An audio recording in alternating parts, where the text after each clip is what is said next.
Hello, friends. We're back again. It's Fightful Overbooked. It's Saturday. It's February the 11th, and I'm at Joel Pearl. I'm having a conversation with the guy next to me, who I'll introduce. I mean, most people already know who he is, but I was just like, hey, we should probably talk about past Elimination Chamber matches because Jeff Hawkins. There have been a multitude of Elimination Chamber matches since like 2002. I didn't even realize that we're over 20 years into this thing. Am I that old and out of touch? Are you that old and out of Are you that old and out of touch? I was still in my late 20s when this thing came out. Attaboy. Yeah. No, yeah, you're that old. And yeah, there've been a lot of these, but it's nice that it's one of the few gimmick matches for WWE that's actually evolved in some ways, which I like. Some for the betterment, some not. I mean, we have yet to see a second Extreme Rules Elimination Chamber in any ways, which was an interesting attempt to kind of do Lethal Lockdown type thing. But yeah, you want to just get into it, or do you got any other questions other than are you that old? So for those who don't know, this was we did a couple of these before, Jeff and I. We pre-recorded them. One was about what was it? It was Dusty Rhodes in the Boot, and we did right. What was no, that? we did the Bunkhouse Stampede, and then we did the dog collar match, right?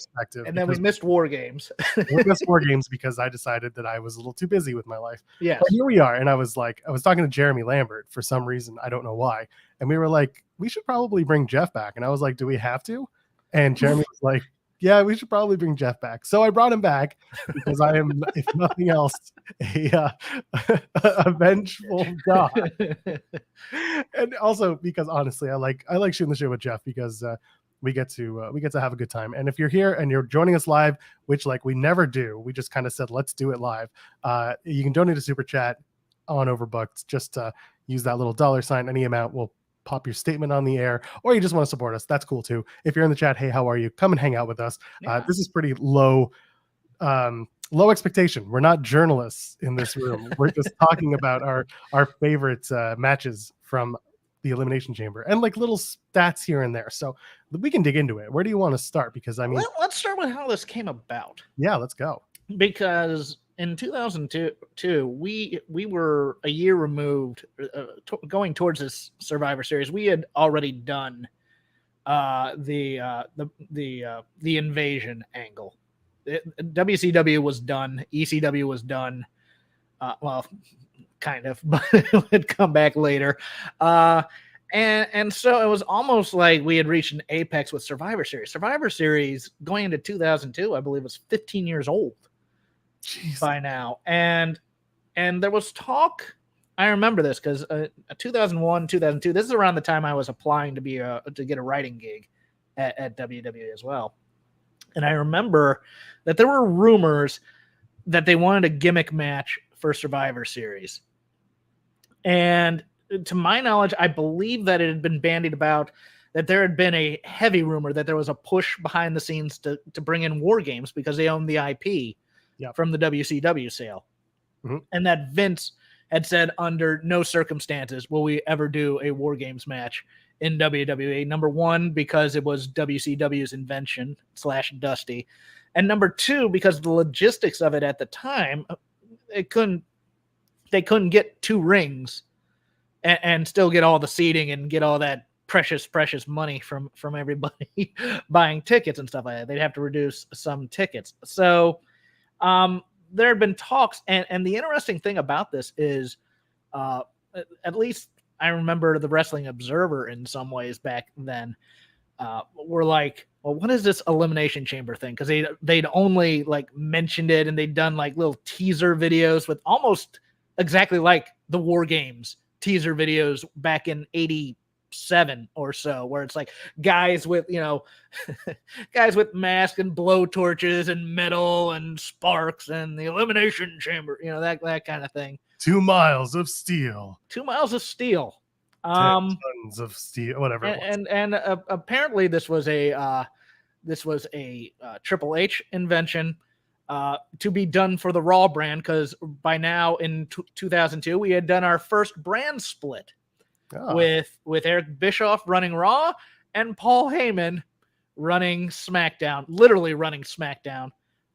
This was the beginning of the SmackDown 6 era that people so are fond of, I believe. But it had Brock as their champion, and they wanted something special for the Raw brand because Raw was the important show and Raw this, Raw that. So they break out this Elimination Chamber in November of 2002, and it is something. It apparently cost over $500,000, and the talk of it was you spent the entire budget, more than the entire budget of your developmental programs, because I believe at that time they were still in Florida. They had a developmental program kind of starting in Florida. I think they were also using Ohio Valley at the time. I'm not sure. Don't quote me on that. My memory's foggy on that. But Uncle Dave Meltzer was up in arms about how much this thing costs. And, I guess now you're going to have to use it every year because to justify those costs. Well, they showed him. Yeah, and they sure did. But I rewatched this first one this morning, and what a debacle.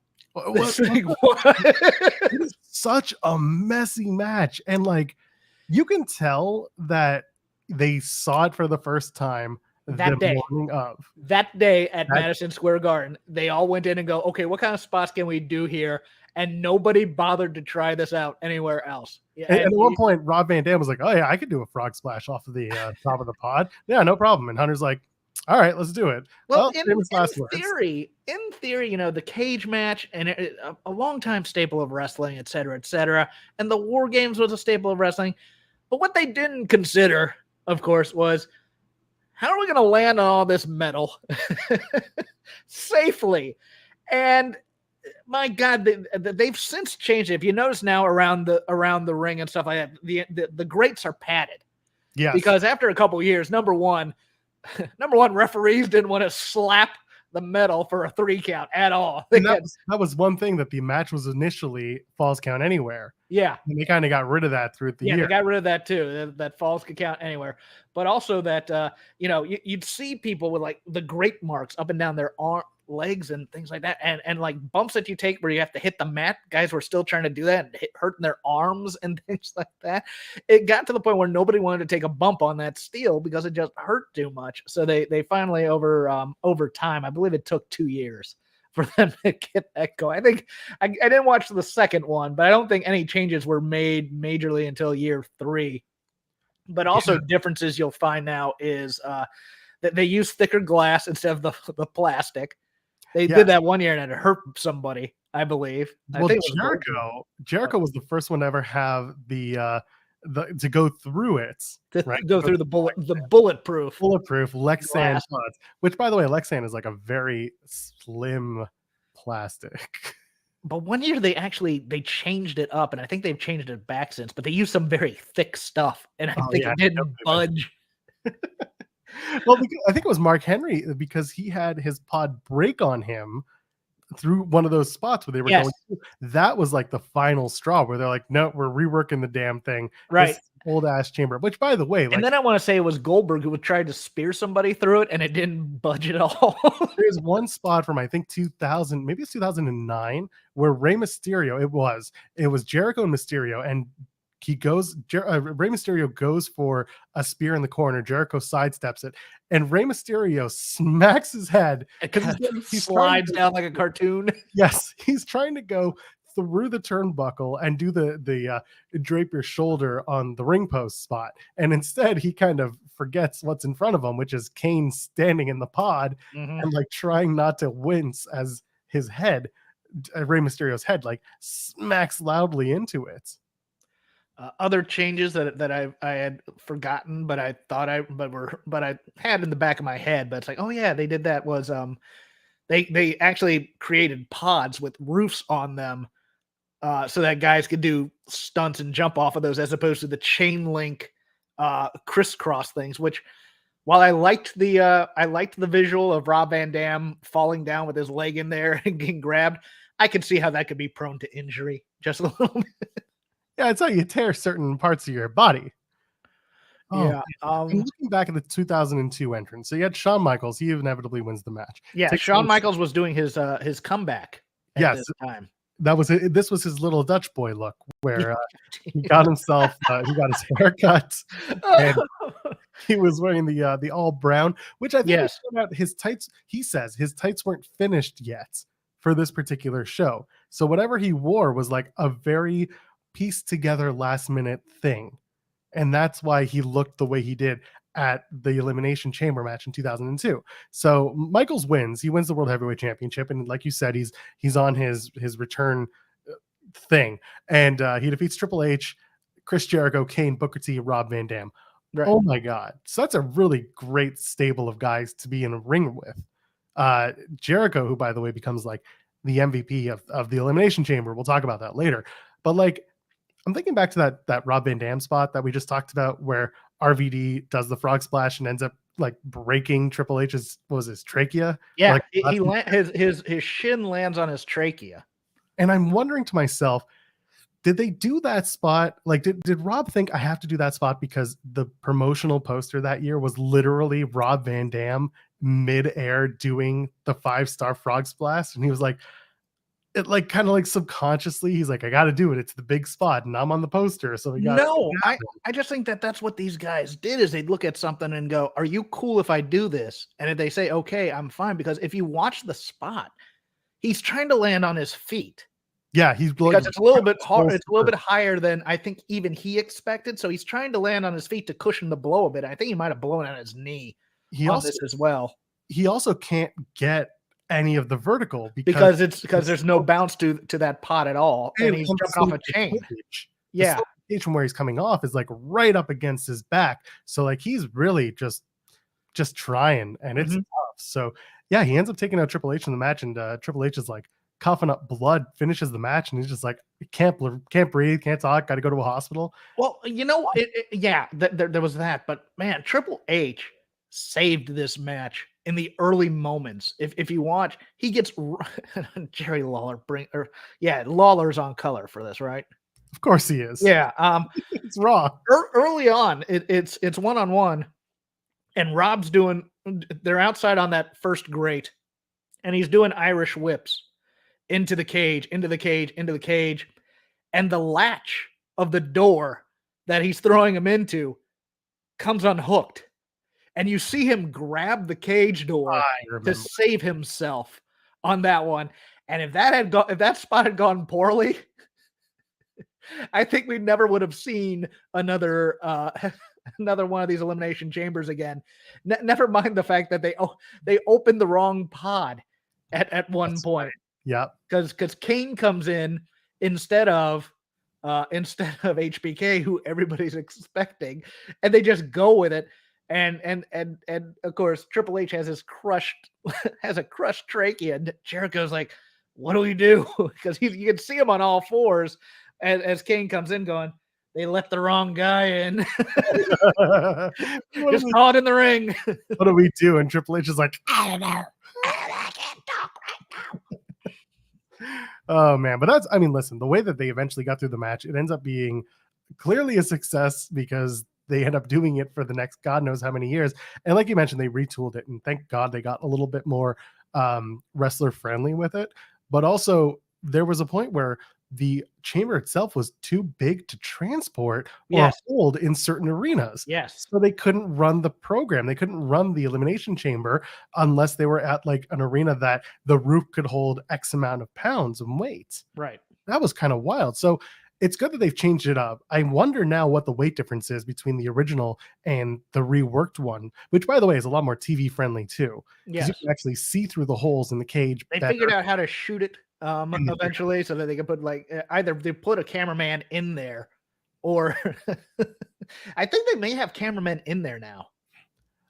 I don't know for sure. I'd have to go back and watch one of the newer ones, but I'll have to watch that too, because usually they'll just have, the little hole in the cage, and they'll just put the camera in there. And like I see Cody Wills in the chat saying, the WWE CW December to December, easy for me to say. That chamber match was in a smaller arena. Yes. It was, but because it was an older arena, for some reason it could take the weight of the chamber. Mm-hmm. Very strange. And yeah, it was a smaller arena. Yes, and that was the one where it's like not only did you have somebody in each pod, but they had a weapon as well. So it was also the most cursed chamber, wasn't it? Yes, it was. I believe so. Everyone was like, "Oh, we're out. Can't be in this match, so it's somebody else." Hardcore Holly's in this match, and everyone's like, "What?" Yeah, they combined SmackDown and EC. No, is this the one they combined SmackDown and ECW? No, they didn't. No, that's the other one. This is the ECW title match being decided in the Elimination Chamber, and they're like, why is Hardcore Holly and there's another old guy that was in there as opposed to just new guys all the time? I want to say Finley. Oh, Finley may have been in it. I'm sure someone's gonna pipe in before I get it.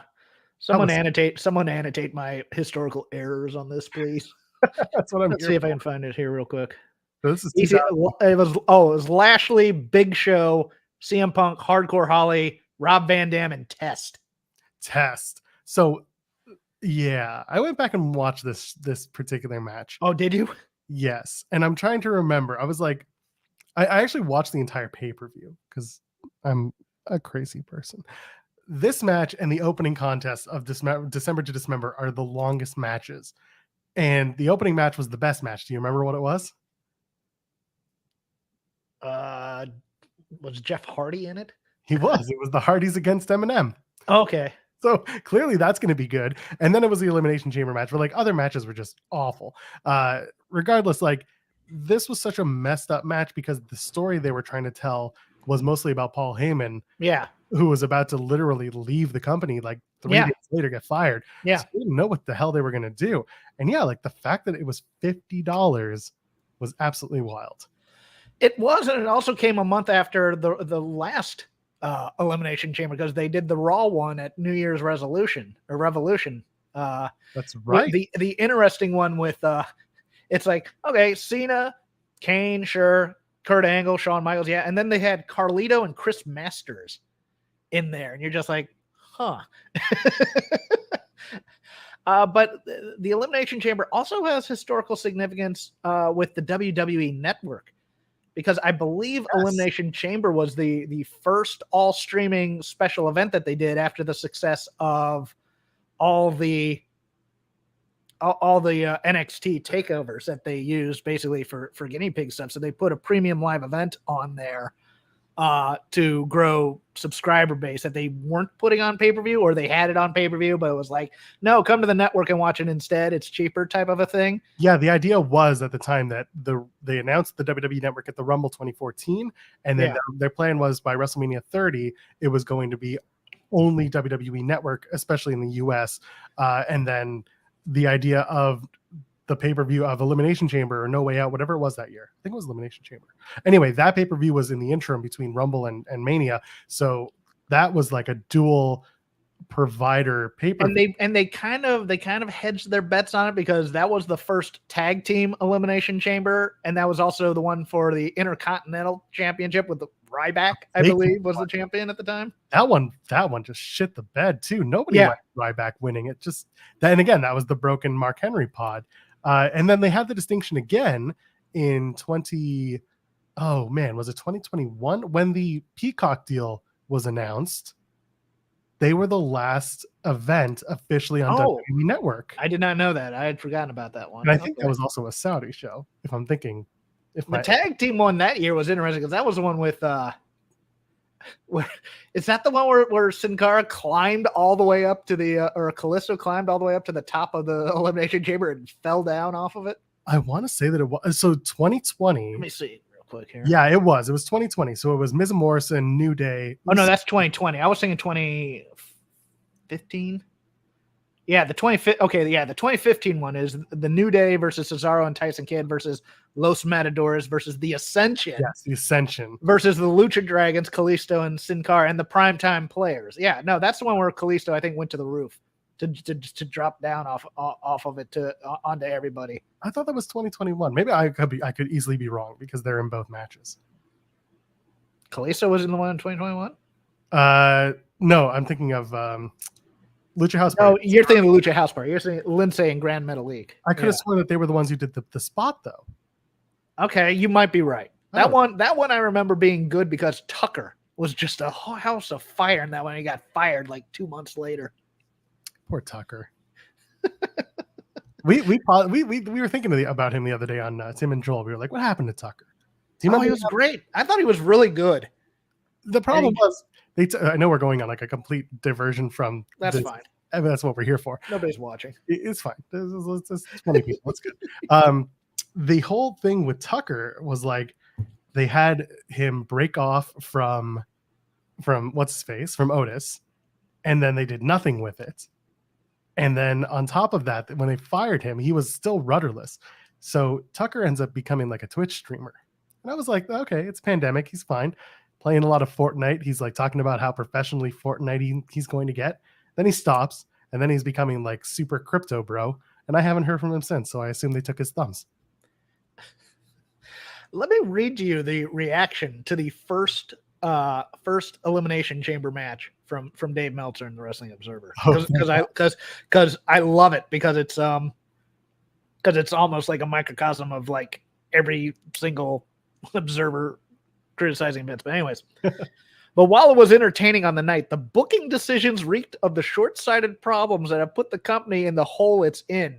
Among the things noted were the cost of the structure, nearly as much as WWE spends on its entire developmental program for a year, at a time when the company is making so many cutbacks. Some viewed it as a WCW-like special effects boondoggle where money is poured down the drain building something that isn't worth all that much because the feeling fans want special effects rather than wrestling. There's always going to be an internal debate regarding product mix, and with McMahon himself residing on the toilet humor and freak show entertainment side instead of the divergent serious wrestling and realistic angles approach. With two divergent products on television from the same company at the same time for the first time ever, a somewhat fair comparison can be made. The huge and growing ratings disparity between the two versions, particularly when it was the Raw version that had a sizable edge when the brand extension started, and that's reversed, seems to be an obvious answer what the public wants today. One thing I always love, and I go back and I listen to old Wade Keller audio, and like there's a lot of the sky is falling that has been around their general discourse for the last like 20 something years, and like God bless them. I think Wade and Co are so much fun to listen to, but the doom and gloom will never stop making me laugh. Like every week it felt like Raw ratings would come in, and on their Tuesday show they'd be like, Raw ratings are in. It's 4.3 this week, down from 4.6. When's Vince going to make a change to become wrestling centric versus this entertainment crap he's doing? Yeah, I can't believe they brought The Rock back. What happened to once in a lifetime? Now it's twice in a lifetime. What is this? Ryan Sullivan with the super chat saying, "Hey, I love the idea of the show. Check out the other ones we did. They are probably better than this, but this is still fun. Stop! This is a fine show. It's true. By the way, Ryan sent me half-pound Reese's peanut butter cups. That was off of my Amazon wish list. I have since found Reese's Pieces with milk chocolate instead of peanuts in the middle. I am low carbing it, so I'm jealous right now. I'll tell you what, the Elimination Chamber is always interesting in terms of booking, because you're just like, okay, who's gonna be made to look bad in the chamber? Who's going to be out of that? Like Booker T in this first one was out of there real quick after doing a spin-a-rooney. But I'll tell you, they've had moments where they did it really well. Like, to me, one of the best booked Elimination Chambers ones was when Shayna Baszler just went out there and was killing the other women in there until Asuka came out. And she ended up going the full route, didn't she? I believe so, yeah. Shayna Baszler did. So she's the only one to have that distinction of going straight through. And then there was someone else who made it all the way until they were succumbed to Roman Reigns. And I think that wasn't Ryback, was it? No. It was somebody else. Has to be somebody else. We'll see. I gotta remember who it was. But I had forgotten they took this thing over to Saudi Arabia, and that was just last year. No, that's what I find hilarious. Is like, I had to think about it. I'm like this. So this is. Do you think they just built one over there? You think it's just we know we give a guy a list? Pretty much, it was like, oh, we want Hell in a Cell. And it's just like, how about instead? Braun Strowman was the guy I was thinking about. Yeah, because no, that was I just hit it. That's the one in 2018 where Reigns beat Braun, Elias. Oh, yes, it's been around that long. Finn Balor, John Cena, Seth Rollins, and The Miz. Yeah. Jesus. How do you feel about it? And they're talking about in the chat. How do you feel about the fact that the Chamber has become this post Royal Rumble WrestleMania thing? Like it's how it's been played out, basically, because you have the Royal Rumble winner going on to face whoever the champion is, but you got to fill the chamber spots. Well, the problem with it is twofold. Number one, until recently, you could get very, very hurt in the Elimination Chamber, so that could ruin things. But I never liked the idea of having, okay, we have the Royal Rumble. It's 30 men from all brands or whatever in there to get a world title shot. And then they decide, well, we'll figure out a way to get this other title on the card, so we'll do an Elimination Chamber type thing. It makes everything wordless. Like, I love the idea of making it just a pure tag team type of event that decides who gets the Mania match at the tag team, the tag team Mania match, because I don't like the idea of having, either a hot potatoed title reign at Elimination Chamber, which they've done before. Yep. After the Rumble, I think it lessens the importance of the Rumble in some ways, but I also don't like the idea of having two belts either. So, I would have moved this to November up until the point where they had the War Games, which they just debuted this past year. I think this would have been a great November staple. But as usual, it's one of those things where it's like any match. It's like any match with a gimmick in it. I prefer if you build it up and you make 5 other contenders for the title, and then you defend the title in there, and then it feels like anybody can win and it feels like a big deal versus, well, like they used to do with Hell in a Cell. Well, it's July or it's October, time to do Hell in a Cell type of thing. I would much prefer they put this in their bag of tricks and they pull it out as necessary versus, well, now we're going to do this every year in February or something like that. One thing they did this year, which I appreciate, was having the women do the Kings of Pro Wrestling, the New Japan Rambo finish, where the last 5 women or last 4 women from the Royal Rumble who didn't win were immediately put into the chamber, and then they figured out the other 2 by having a couple of matches. That wasn't bad. I liked that. Actually. That wasn't bad, and that was actually an idea that I had pitched on other shows, trying to get the title split off of Roman if they really wanted to go that route and still have Cody have a championship going into WrestleMania, where Roman would have beat down KO after their match so badly that Adam Pearce had to strip him from the title. The board of directors said, we're doing it. And the last 6 men who were in the Royal Rumble, the winner notwithstanding, they're going to get a shot for this vacant WWE championship. And then Cody gets to face whoever he wants. I think what they did ended up being ultimately better. You don't make the champion look like an idiot. Instead, you have these women going for a title shot in the chamber. And it works because it's the winner who didn't, what am I saying? Rhea Ripley picked one. It's a consolation prize for people who didn't win the Rumble, but they still did okay or got on top of that number. The winner chose the SmackDown Women's Champion. Right. So they have to find a way to at least get the Raw Women's Championship match to be more important.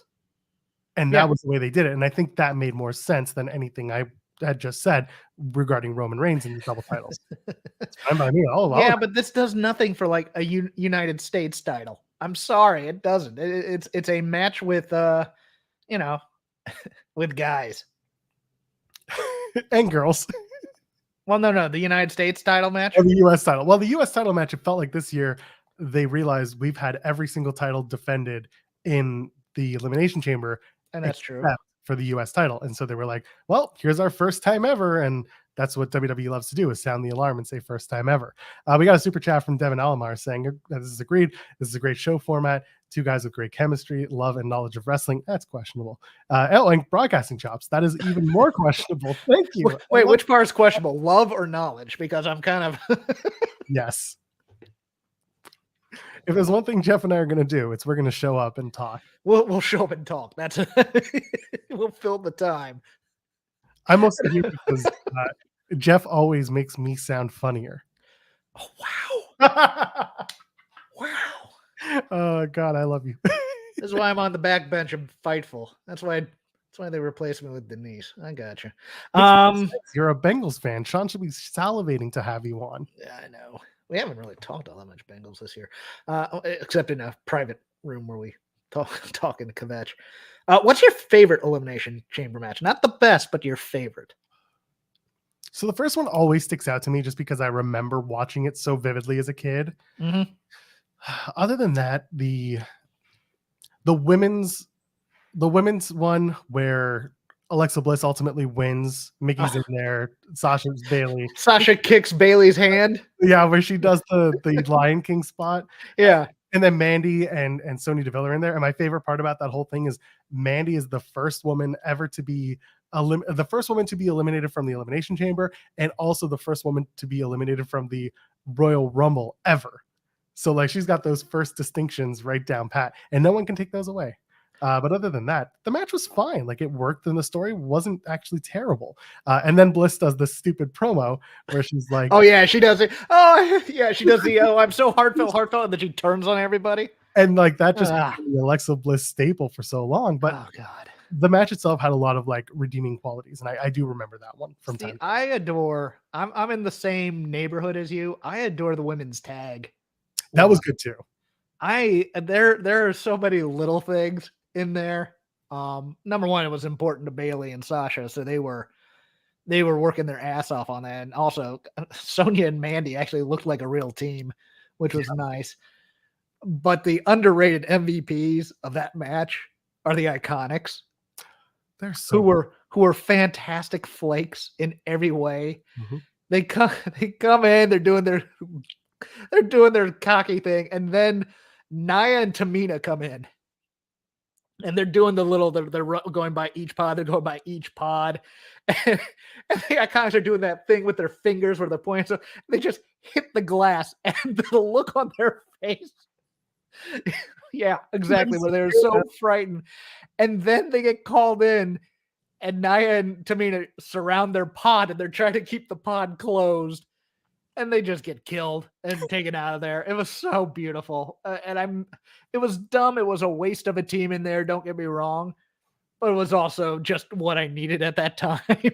They won the tag titles later on anyway. What does it matter? Yeah, that's true. Yeah, because they don't treat these women. They don't treat any tag titles well in WWE. Let's be honest. Well, we'll see. We'll see what happens. Although the Usos thing has been the best they've treated them in 2 decades. Yeah, I agree with that. I'm looking forward to how that plays out, especially at this year's Elimination Chamber, because only one Uso is going to make it over the border. So we'll see what happens. Yeah, you still got the Freebird rules. You can still do all that. Oh, yeah. Also, the 2019 Elimination Chamber was very special because you had the Kofi Mania run going on. Oh, yeah, that's right. He replaced Mustafa Ali. Yeah. Yeah. So at the time, right, everyone it was a slow and sudden groundswell for Kofi, seemingly out of nowhere, because as a singles guy, like it's all of a sudden just someone kind of put it out there. They're like, Kofi's never done it, and he's been doing this for so long, he deserves it. It was kind of like Big E and Xavier Woods were just kind of putting it out there, and then someone picked it up and ran with it. Next thing, Kofi was getting the spots. They did the gauntlet match, which was absolutely wild. He lasted, 35 minutes to get into the match. It was perfect, and it really told good story. Yeah, the ones I like are the ones where you get a nice story like that, or you get booked or something. The ones I don't like are when they're like that. Remember the one where Daniel Bryan wins and he has to have an immediate title match right after that? Yes, 2021. Yeah, that was just like, I'm like, dude, that was so good. How can you be upset about that? I just hated the stipulation because it's like, okay, so he has to go through this whole thing, and then immediately have the title match after. A minute and a half that match. Yeah. Was it always supposed to be immediate, or they just kind of called it like it wasn't made that way until the match finished, and then they said, "Oh, by the way, the match is now." I think it was called on the fly, or not on the fly, but I think it's called that's there. how they told the story. And then of course Brian gets put into the main event match anyway because Edge wasn't good enough for Reigns. Yeah, I'm looking through this lineup. I'm trying to remember. I thought MVP was in more than one because I really I was going, oh, I really liked the one that Finlay and MVP looked good in, and then I realized that's my least favorite one of all time because that's the one I said with Undertaker and Viscera and the Great Khali. I gotta find it. I had a list of people who were in the Elimination Chamber for like just the number of times and like who made one appearance. Oh, I got that in front of me. I just figured it out. I just got them here. Wait, Swagger, Santino had a hell of a run in 2012. Santino almost won the damn thing. He made it very far. Ryback, Kevin Owens has only been in one, which is surprising. Carlito, Austin Theory is about to go into a second. Cody Rhodes has been in the Elimination Chamber, but he's not going to be in this year's Elimination Chamber. Realize Brock had only been in one. Well, that's the one that he strong-armed his way into. Yeah. Where who was it? Edge he threw up, or he beat up and put himself in there, or I forgot who he replaced, but that was a. Oh man, now I forget. Okay, I'm trying to remember who it was. Oh God, that one with Ted DiBiase and Cody Rhodes in it. Oh no, it was the 2022 was Brock's first one, right? Or was he in one before that? Let me see. No, he was in one before that. I know he was. No, it was 2022. That's the only one he's been in, I believe. Weird. Oh yeah, there you go. And that was the one where Bobby Lashley got taken out.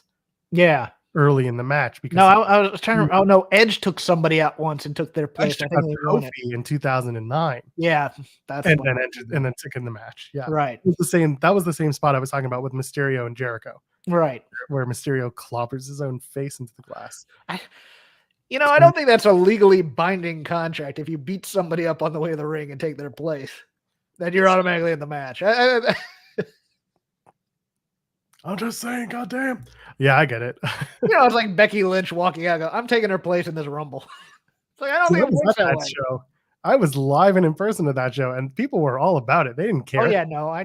Was that Phoenix? That was Phoenix. Yeah, I was there too. That was such. They ran out of food 30 minutes into the pre-show. That was great. So they had a Royal Rumble burger. It was like a really special one that was like a heart attack on a bun. Sold out in 15 minutes. Just like that. Yep. But my favorite, it's not even that. Fast forward to SummerSlam at Allegiant Stadium.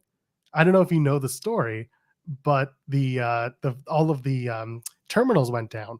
Yeah. So they couldn't take debit or credit. And then they were like, well, we're a cashless venue. So they started having to give away food and drinks. But like at this point, personally, I'm hunkered down, man. Like my seats are. This is why I don't go to stadium shows anymore, because I've been to too many. Where I went to the Mania in Dallas, where like the snack bar on our level was down because they hadn't tested anything. Why? And there was an almost riot there. And these were in the premium cushy seat area. Oh, yeah. In that lower bowl. Yeah. Never again, Joel.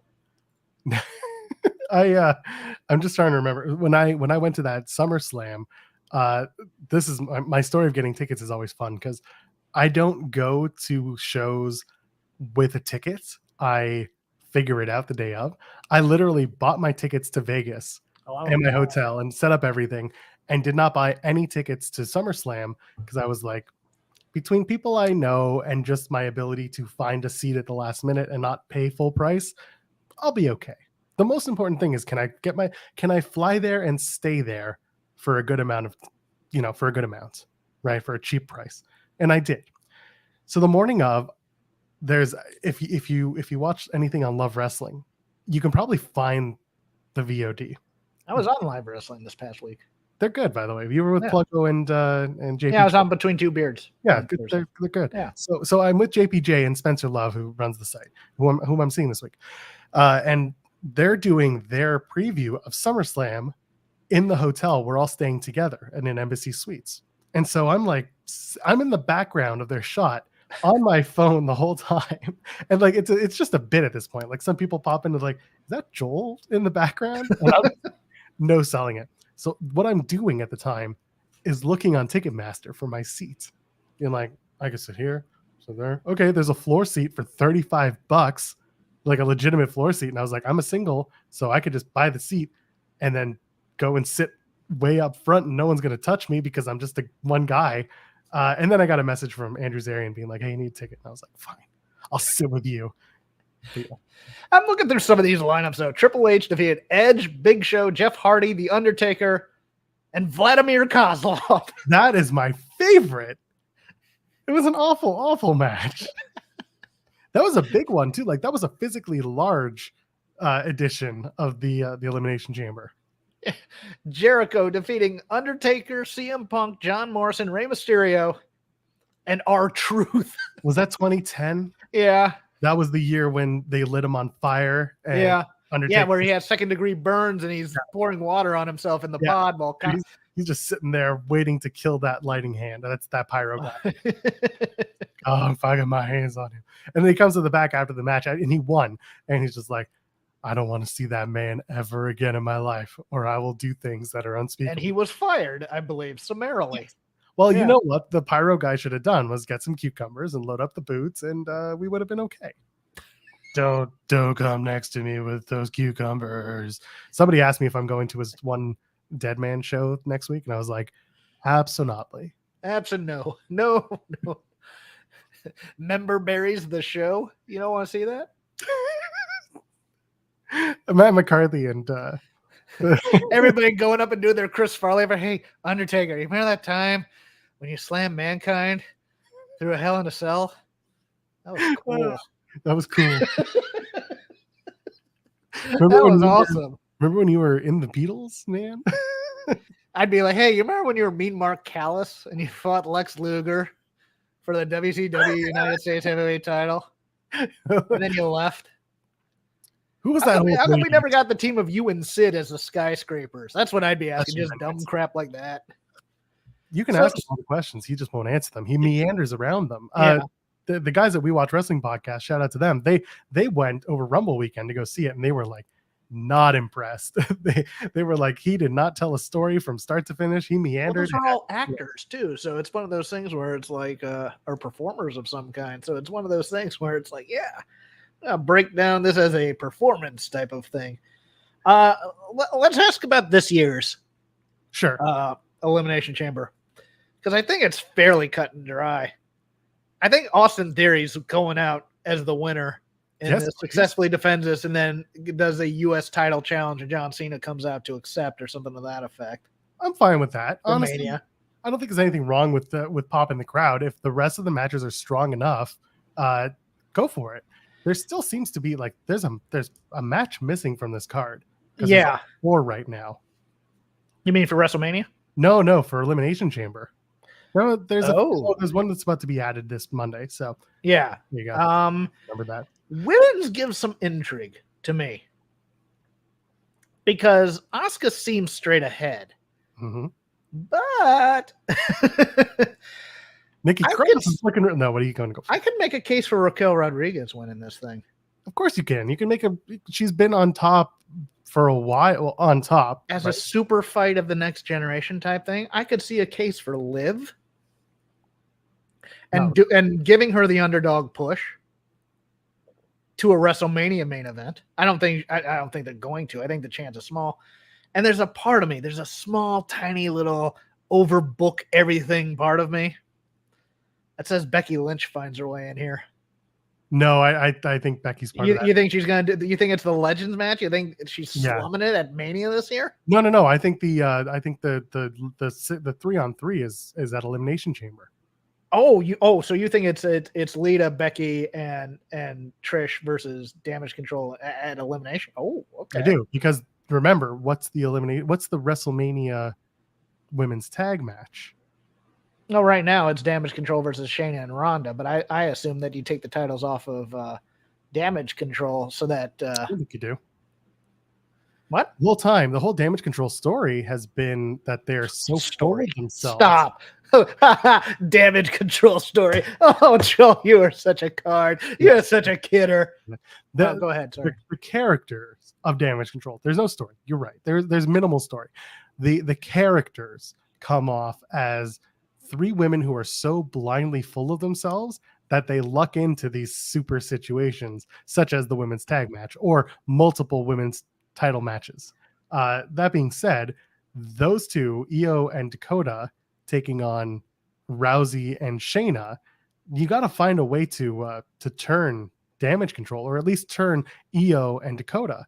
No, are you nuts? They're gonna make Ronda the babyface in this.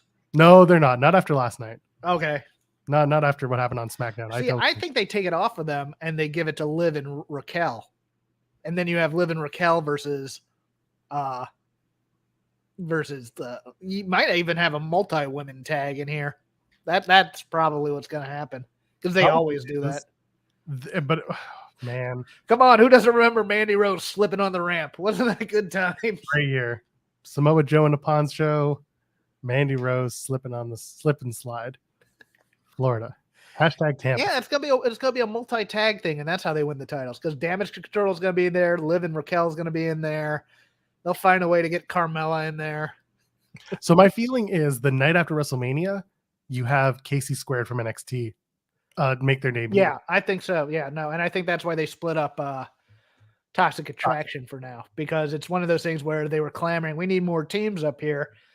Well, if you have more teams, you don't have one team that you can focus on. I think they're going to focus on the KC Squared team. I think you're right about that. Yeah, so you bring them up the night after Mania, but they should be winning the tag titles in that. I agree. So who's going to be the champion that night, if not Ronda and Shayna? Unless they start as Shayna and Ronda break up the night after WrestleMania because Shayna eats the pinfall in like a surprise loss, and they held the titles for one night, and Ronda's so pissed that she goes after her friend, and now Shayna's making a turn. Look at us. Yeah, we gotta split every women's tag team because none can survive. It works. This is another year where another women's tag team. Or let me get this tweet. Zach Ralph from Love Wrestling. With that, we're looking at a fourth straight WrestleMania where no women's tag team survive it as a unit for a full year. It's true. This, and you know what? Like, this is the thing that ultimately upsets Sasha and Naomi, right? Yeah, and them. Yeah, regardless, like these were the things that ultimately pissed them off. So I get it. They haven't proven to us that their women's division is beyond just championship. Also the thing that sends people like FTR away too.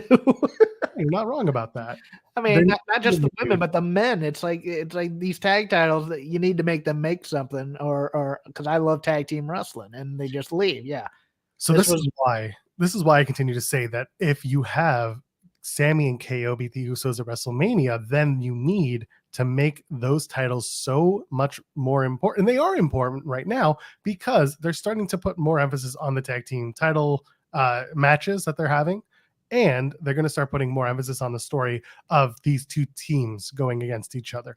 The title change will be important. And then what KO and Sammy do as champions is potentially even bigger. What if you intro KC Squared in the Mania match? I hate it. Okay.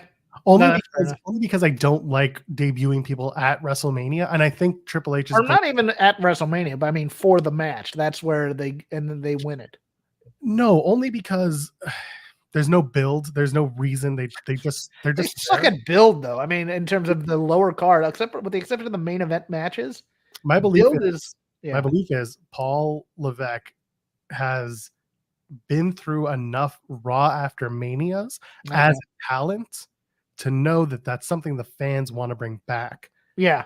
I have a feeling he wants to bring the Raw after Mania concept, just the excitement of it, back to the forefront. And if there's one thing that I've noticed with the PLEs, with the pay-per-views, whatever you want to call them, is that they're fairly straightforward, and that it's the TV show that matters the most the next night. It's how they pick up the story the next night on free TV, because ultimately we're selling you on the match. We're not selling you on the angle unless you're Sammy and the Bloodline, which, you know. Okay, more reckless speculation then, because I have a list of people that I think are getting moved up.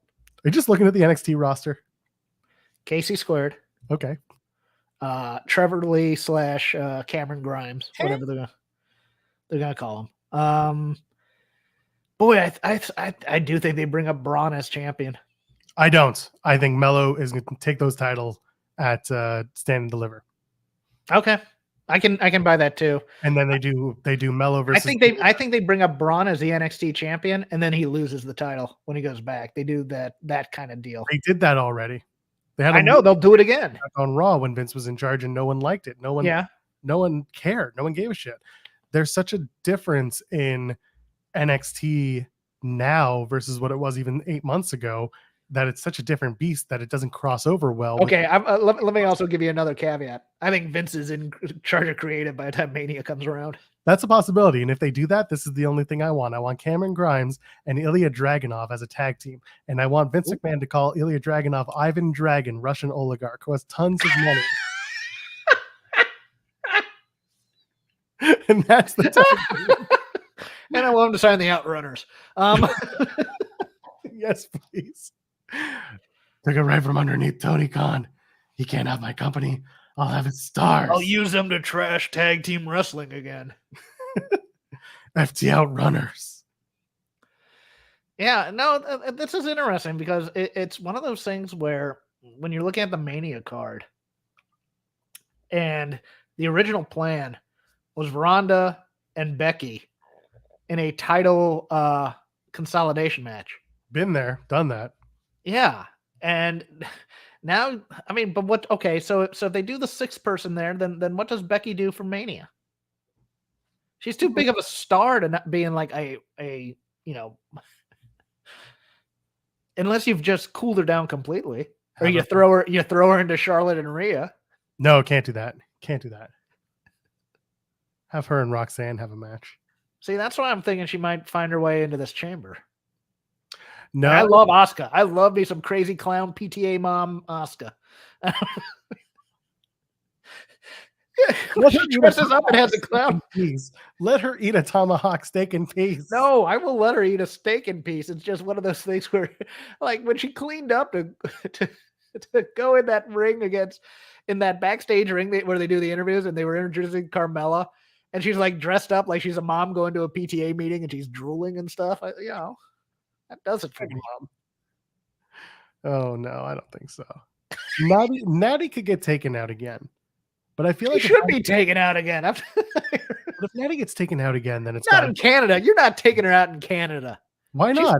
She's getting the hope spot in Canada. She's getting a hope spot. No, it's a heart in Canada. What do you do to a heart in Montreal? You screw them. That's right. So you screw her and she doesn't make it to the chamber match. See, no, I'm thinking Roman beats Sammy with a sharpshooter. And that just drives that crowd nuts. I actually really love that idea. Doesn't do a guillotine, he does the sharpshooter. Does a sharpshooter to a knocked out Sammy. Sammy's already been screwed by whoever's going to screw him over. He puts on the sharpshooter. Referee, he's out. Ring the bell. On Friday in Montreal on SmackDown, if Roman Reigns or Paul Heyman doesn't drop the line, the best there is, the best there was, and the best there ever will be, the tribal chief Roman Reigns. If they don't do that, what are we doing? Yeah, and I want a live webcam at Brett's house where he can trash Goldberg after he says that. That would be great. I'm sure there's something for Becky. I'm sure there is. I don't know what it is, but I don't think it's weaseling her way into the Elimination Chamber. No, I know that, but it's one of those things where, like, and this is why I was saying, well, if Vince is in charge of it, it's like he's gonna put Becky in as the main event of one of those women's matches. And I'm still a little mad that Bayley's not getting her flowers for a Mania main event, because she's the only horsewoman who hasn't. And when she was red hot after carrying the company during the pandemic era, her and Sasha and Asuka carried that company. They made her the host. Here, go do dumb comedy sketches with the NWO and get beat up by the Bellas. That's your reward. They threw her down the ramp too. Yeah, that's sad. I know. Yeah, you did Becky versus Lita already. Did they? They did it on the Saudi show. Oh, that's right. And it was a really good match considering Lita is not exactly wrestling every week. Well, they can do it without the threat of death. Listen, she knows how to do the moonsault, okay? She's not going to break her neck, Jeff. Come on. No, I meant from I'm well aware of what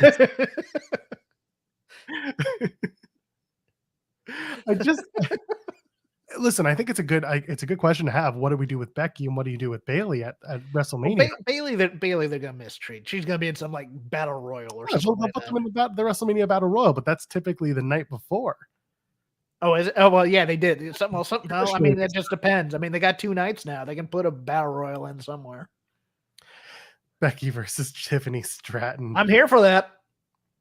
I am a Tiffany Stratton fan. Becky versus Sol Ruka. No, God, no. That's the answer right there. Wendy Chu versus Becky. Wendy Chu versus I'm here Sol. for that. No, I'm trying to think. Like, there's no one coming up past the pipeline that makes sense to bring up for this match. Yeah. But we're talking about Elimination Chamber, so let's go back to it. So Theory's gonna win. Theory has to win this, and I think that they then see, and I wonder what they do with Bobby Lashley then for Mania as well, because I don't think it's Brock. I think it's going to be Brock and Gunther. I think they're going with that. I'm fine with that. I talked about this on another podcast last night. I said, Brock has to beat Bobby at Elimination Chamber, get his win back, and then they do the beatdown from MVP and co, and they reform the Hurt Business, and that's fine. But I was like, you cannot go with the visual of Brock Lesnar beating down Shelton Benjamin, Cedric Alexander, MVP, and Bobby Lashley in February. Oh no, that's happening. That's happening Monday. You kidding me? He's going. They gave the Hurt Business the win on Monday just to job them to Brock this Monday night. Build up. Do you remember the year on Black History Month? They had Seth Rollins bring back the curb stomp on Martin Luther King Jr. Day, but MLK Day, and they brought back the stomp on Big E. That was 5 years ago, or say almost 6 years ago now. We're going up to that level of tone deafness. Actually, this is a pretty good. Oh, that's still not the worst. What was the month where they had Ron Killings come out in a Confederate general uniform in Richmond, Virginia? Right. I want to say that was February. Oh, I got to look that up. I don't remember that. Oh, man. But I might be wrong on that. It might be July. I get those two mixed up because they're the same month. July 4th, 2020. Okay, never mind. Maybe not there. Hold on. But still doing it in Richmond. Still like one of those things. That's the most uncomfortable I've ever been watching wrestling, I think. And I've seen so many racist angles from the 80s. It wasn't July 4th. Sorry, that's when the article went up. All right. What's happened? This was posted 11 years ago. It was probably summer. June 7th, 2011. Oh, good Lord. Wow. Called himself Uncle Sam. Jeez. Yeah, so you'll have Bobby Lashley available for a match. You'll have Becky available for a match. And I wanted to bring this up. Cody in the chat mentioned bits aside, Becky and Seth versus Edge and Beth. I don't hate that. No, because Seth's getting Logan Paul. Oh, that's right. Seth and Logan. And plus it would be Becky versus Bayley in a Seth on a pole match. You can leave anytime you want. Just blink twice. Oh, man. Someone in the chat asking if I'm going to be at the Chamber. Yes, I'm going to be representing Fightful at Elimination Chamber. I have my... Hopefully they don't watch this beforehand, because then it's like, I'm not putting that on professional.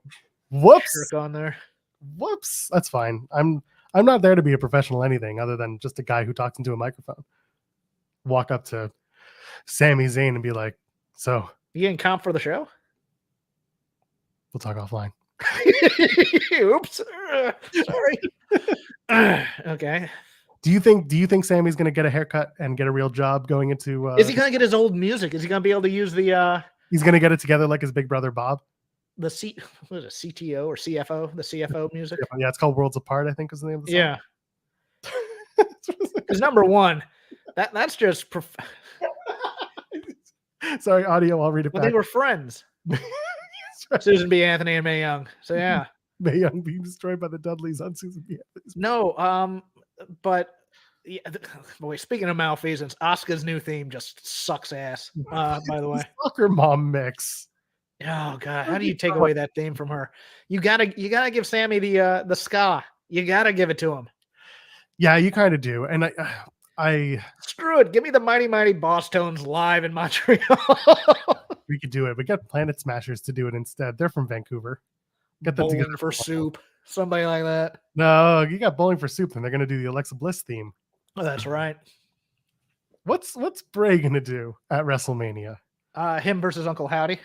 In a toast crunch match? No, it's You're Not Yourself When You're Hungry match from Snickers. And so they keep doing like the and Jeremy Borash is going to produce it, and they're going to go through all the gimmicks that Bo Dallas and Bray Wyatt have had. He's going to be Husky. He's going to be Bo Dallas. He's going to be Cape Fear Bray. He's going to be the Fiend. He's going to be whatever the hell he is now. He's going to be Biker Bray. Is he going to be Pitch Black match Bray? Yep. Where he looked from Reboot. Malibu Bray. Is that when he has like a big sports coat on? Where he has a pink Corvette. It's great. Yeah, Malibu Bray. It's coming out. Gonna do that. Got a new hat. I want it. A new hat.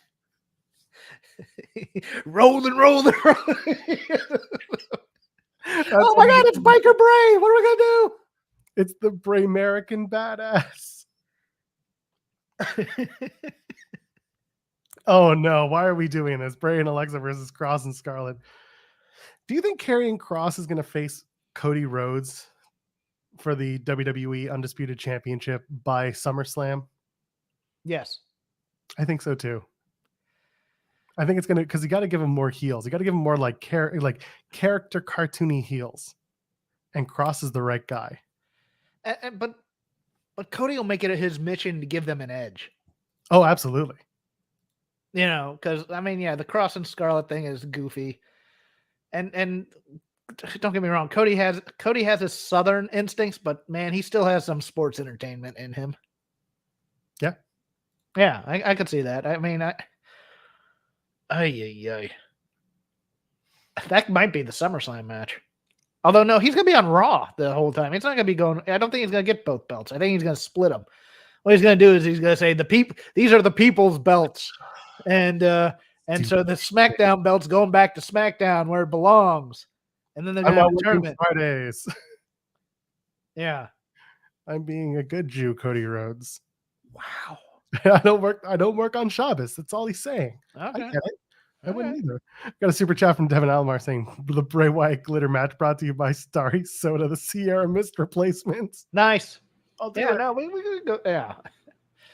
I still think Snickers is gonna be all over that with the it'll be a great comedy match, cinematic match with costume changes and stuff. Shout out to Mod Mike, by the way, mentioning that the Dragula mix of Charlotte's new theme is the win. Have you heard this yet? No, I have not. I don't think. Maybe it's on my Twitter. I'll send it to you later. Is it good or bad? That's amazing. The first time I heard it, When you say amazing, are you saying it's good or bad? Am I gonna hate my wife for taking 3 minutes out to listen to this thing? Have you heard her new theme? Like you've heard the EDM remix theme that she's coming out to now, Charlotte? I don't think I have. Okay. I haven't been listening. I kind of tune out when Charlotte comes out now. I get it. So the first time I heard it, I was like, this is just a remix version of Dragula. And by Rob Zombie? By Rob Zombie. And then that song lives in my head, by the way, Dragula. Because I was working at Universal Studios when we brought back Halloween Horror Nights. And they gave one of the haunted houses to Rob Zombie and just played Dragula over and over again. That's awful. I effing hate that song. So I can't play it here because we'll get copyright struck. I'll play it for you afterwards, and I'll retweet it on my Twitter at Joel Pearl. Let you guys listen to it because that's where it is. Do we have anything else? What else is going on at Chamber before we disband for the night? No, we have. I mean, everybody's gonna be bypassing the Chamber matches, waiting for the Sammy match. Yeah, absolutely. You've got the hometown one match show again. Well, Edge and Beth versus the Judgment Day, and then Trish and Lita. Trish being back. Can I give props to Dominic Mysterio? 100% all the time. Yes, absolutely. Because my God, Alex Palas. Because this started out as I was doing a bit on Shake Them Ropes. we're doing Mysterio Science Theater 3000, where it was basically just bad community theater, because my concept was Ray and Dominic are related, but they've only met each other for the first time every time they do a vignette. As your son, yes, and as your father, I need to, just doing that terrible labeling stuff. He has been amazeballs since doing 30 minutes in the drunk tank at a local prison, and he's now a hardened criminal. It's incredible. He's amazing. It's incredible what happens when you take the shackles off of only working with your dad and being like, here, go on the road with your peers and learn a thing or two. Yeah, I wanted him in an episode of Oz. I want him to accompany Rhea down to ringside in WrestleMania by holding her pocket the entire way down.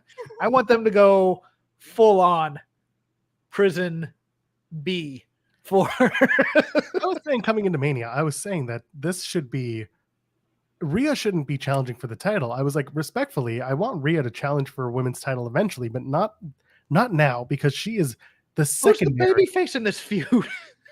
The fans. But anyway, the point I was trying to make was that instead of having Rhea challenge for the women's title, why wouldn't you do Dom versus Ray with Rhea there at ringside, so that, either Ray overcomes both of them and that's it for Rey Mysterio, or no, Dom's putting his boy over at Mania. No, I know Ray would lose the match. He would look up at the lights. Yeah, that would be his final match. I think Ray was just like, I got another year. And I think it'll probably be for the mask. Yeah, I would. They did an interesting angle last night, only on the social media between Santos Escobar and Ray, and that I thought was really good. Tom, tell Cody about odd times is when you can't get ramen from the commissary. Hard times is when you're making gooch in the toilets. But it's like you were in the drunk tank for 45 minutes and released on your own reconnaissance with no charges. Yeah, but that's hard time, dude. Cody's going to speak to Dominic's Latin culture, and that's how he wins the match. I took a chair and I hit the biggest guy in the room. Sure, he was 6'8" and in there for tax evasion. But it counts, damn it. I'm white. What are you doing to me? Unhand me, you fool. What are you doing? Bob does all our taxes every year. Yeah, well, Bob had it coming.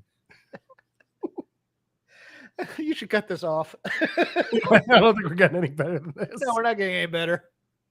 We should all go watch NWA Nuff Said. Oh, God. No. It's called Nuff Said, not I hope Cat Timph helps Tyrus win. I just hope Black Cheese has a good night. Like him. Jeff, let's get out of here. Go plug stuff. I do a show called Shake Them Ropes on the Voices of Wrestling Network.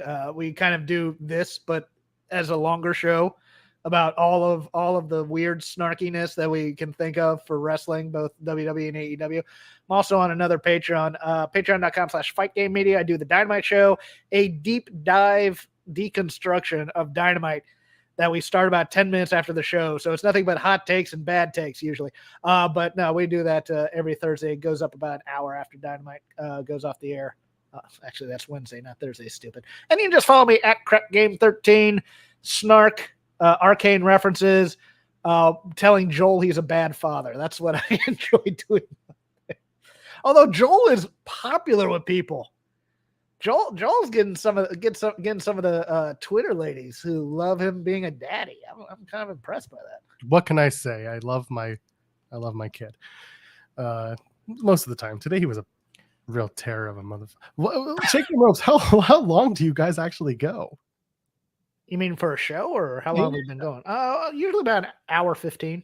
Oh, okay, that's not so bad. I was like, no, I was scared. We're not a 3-hour flagship like Voices of Wrestling. We try and make brevity the solo wit.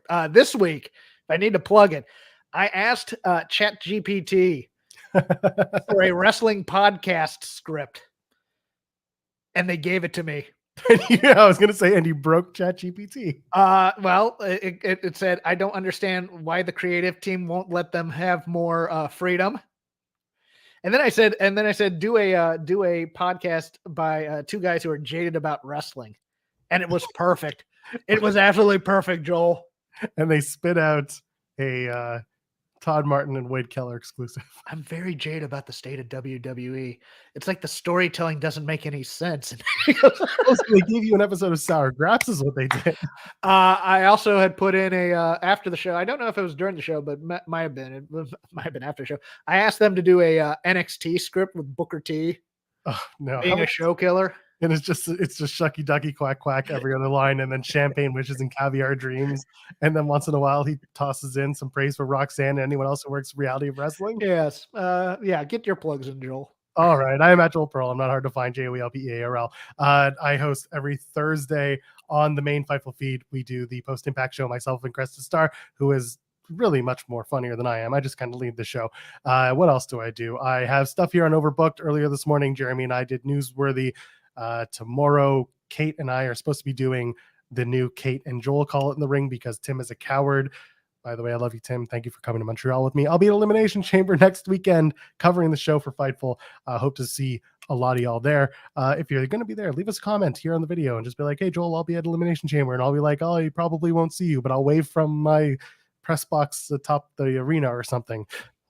That's all I got. Don't look me in the eye, plebes. That's right. No watching. How long? 5 minutes. Those who get that one will be very deep cut.